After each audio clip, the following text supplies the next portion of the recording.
When you gonna stop giving God that fake answer?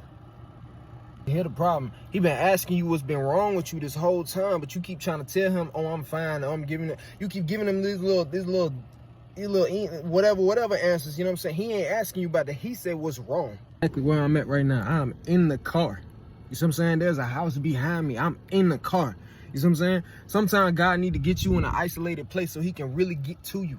Sometimes he need to get you in that place so he can really get you to understand where he's trying to come from. You know what I'm saying? So he can really get you to understand what he's trying to tell you. You feel me? Problem with how God is doing things. You have a problem with the fact that you can't open up. Problem with the fact that you can't face the music.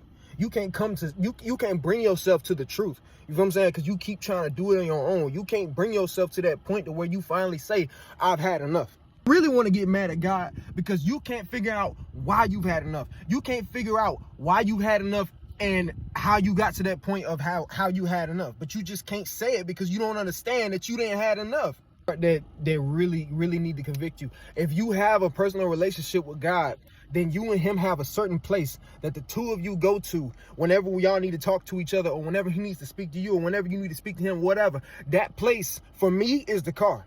That place for you might be the bathroom. That place for you might be your bedroom. That place for you might be something else. But regardless, you need to go to that place and you need to tell him what's really going on. Because we be sitting there telling, oh God, nothing's wrong, this, that. You don't want to be disrespectful. I get it. Or on top of that, you don't want to tell God as if he don't already know your thoughts. As if he don't already know your heart. You feel what I'm saying? You don't want to tell God. Sometimes you just got to yell that thing. Sometimes you just got to put it out there. You feel me? Sometimes you just got to get mad. That's just what it is. You feel me? A lot of y'all be sitting here trying to act like nothing going on. Y'all be trying to sit here talking about, oh, I'm this, I'm that. Nah, bro. Nah, you need to say what it is, bro. You feel me? You mad. That's just what it is. You mad.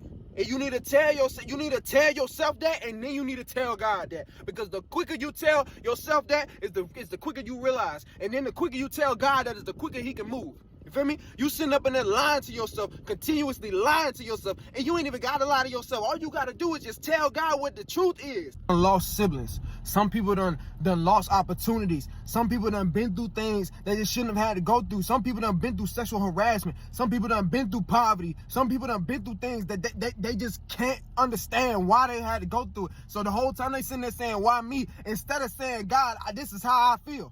This is what I'm going through. And a lot of y'all that's been saying, okay, what about me? I've been praying against this thing. What about me? I've been praying to get this blessing. What about me? I've been praying. And the whole point is you ain't been believing. You ain't been giving that thing to God fully. See, you've been saying, okay, I want to get out of poverty, but you still trying to figure out how you going to pay every single bill instead of really giving it to God and moving on.